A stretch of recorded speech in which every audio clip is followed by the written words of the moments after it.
They say, the hadith says, they put a saw, you know those big saws, I imagine, the ones that you cut the tree trunks with in the olden days, you know, one man pulls that one, on his head, and they cut the priest down the middle.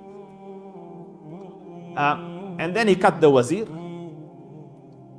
And then the name of the boy has gone like wildfire across the city. Everyone knows that this is what. So he couldn't do a little kill for him, you know, a silent kill. So he goes, listen, take him to the mountain and drop him from the mountain. Nice dramatic end, you know, so everyone gets the message, the king is king. So they took the boy up towards the mountain, and as they're climbing up, the young boy makes dua, Ya Rab, suffice me their evil any way you decide. Whatever way you want to deal with them, Ya Rab.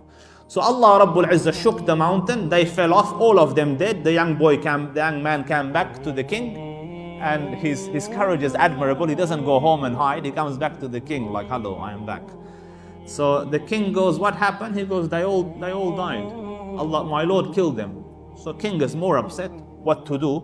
All right, got another 20 or so people, take him in the ocean, chuck him into the sea, let him drown. Went into the boat, so he goes, Ya Rab, deal with them in any way you choose.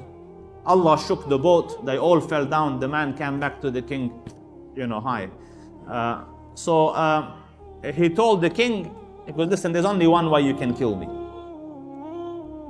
And the man is intelligent, the young boy, he's a da'i, you see, his aim is to promote the deen. So he goes, how? He goes, gather all the people, then tie me on a tree or on a pillar, and get an arrow from my quiver, put it in the bow, pull it, and say nice, loud and strong, say, I shoot this arrow and kill this boy in the name of the Lord of the boy, in the name of the Rabb of the boy. So the king in his anger got all the people, got the man, pulled the arrow out, says, I shoot in the name of the Lord of the boy, shot. And they have all heard, everyone's heard, one batch of people went, died, the king can't kill him, went another one batch, they all died. All their families are probably mourning, of all those 20, 40 soldiers that died, everyone knows. So this boy, the man shot, and it hit him, and the young man died. But everyone became believers, because the man has confessed there's a true God. So the king got angry, ordered his soldiers to dig trenches, like dig pits, put fire in the pits, burnt it till it's very hot, brought the civilians who had believed on the edge of the pit. Do you believe and disbelieve in what you believe in? They said no. Push him in. And the last, they say, was a young mom with a little infant, and she looked at the child feeling emotional, that because of him, maybe to save him. So they say he looked at her and said, you're on the truth, stay firm. So she jumped with the child into the fire. So these were Christians, you see. They were all killed like that. But two ran away, and they went and eventually reached Ethiopia, where the big Christian emperor An-Najashi is. The Nagas. The Nagas is the title of the rulers of Ethiopia, An-Najashi. And he's a devout Christian. Even at the time of the Prophet, the other Najashi, that they went to him and he embraced them, devout, pious person. So this An-Najashi heard that his brethren of faith, the Christians, were slaughtered by this king. He got angry, organized the army, 70,000, went there, and he said, trample on the soils of Yemen, kill the king, take a third of them hostage, and so on. And so he sent two generals. One is Ariyat and the other one is Abraha. They went together, annihilated everyone, destroyed the city, sent slaves back to the king, and so on. And the Abyssinians took over Yemen. And the two generals, two people in similar positions, their ambitions take over. One tries to take the seat from the other, and so on. So they were annoying one another, not listening to commands, this and that. Eventually, half of the army supported Abraha, half supported the other one, and they were going to have a fight. So Abraha says, listen, instead of killing soldiers, me and you will have a duel. Me and you go, we'll have a fight. Whoever wins becomes the general of the entire army. So in the olden days, how dueling worked. So what you do is you come to fight and you bring what you call a second with you. So, say, if this person is coming to fight, it will be him and his best friend or someone who will be, his second. And the other side will bring two, himself and someone else with him as well. And they will fight, and whoever wins or whoever dies.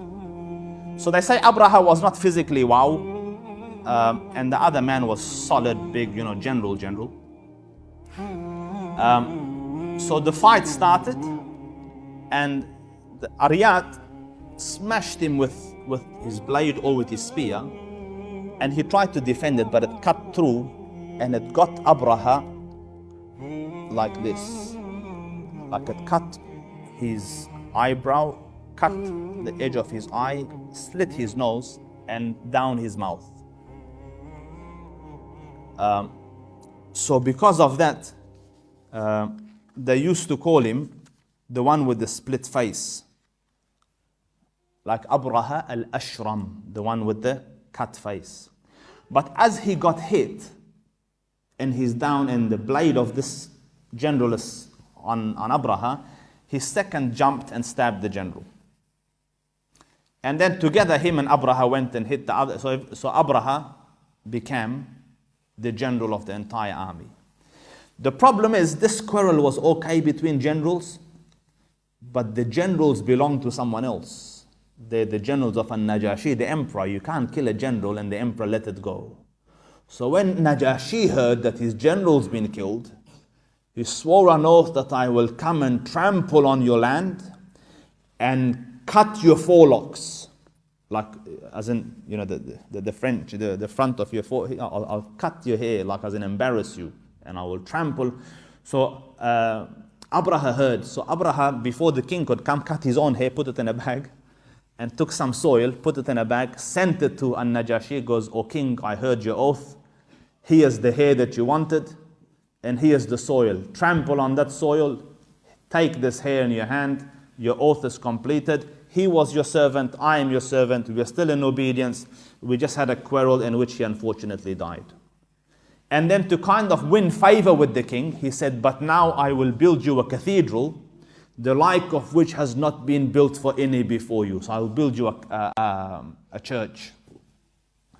So he set out and he built a monumental thing. In those days, they say the pillars were so tall, the towers, that if you looked up, your hat would fall.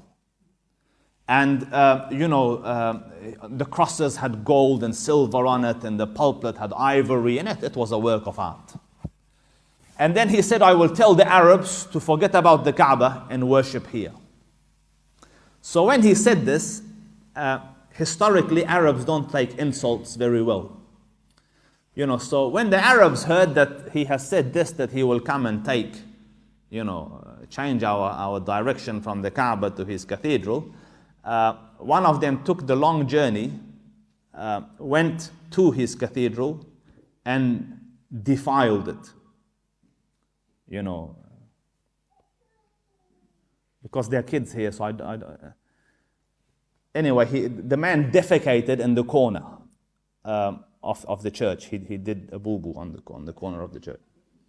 And so Abraha got very upset when he found that it is someone related to the Quraysh. And he took an oath that I will erase their temple in the disrespect that they have shown. There's another narration that another group of young lads came and they tried to start a fire, and pretty soon they burnt the whole cathedral down. So whichever one or both. So now Abraha got an army organized to come and erase the Kaaba. So this is the third big thing in the life of Abdul Muttalib.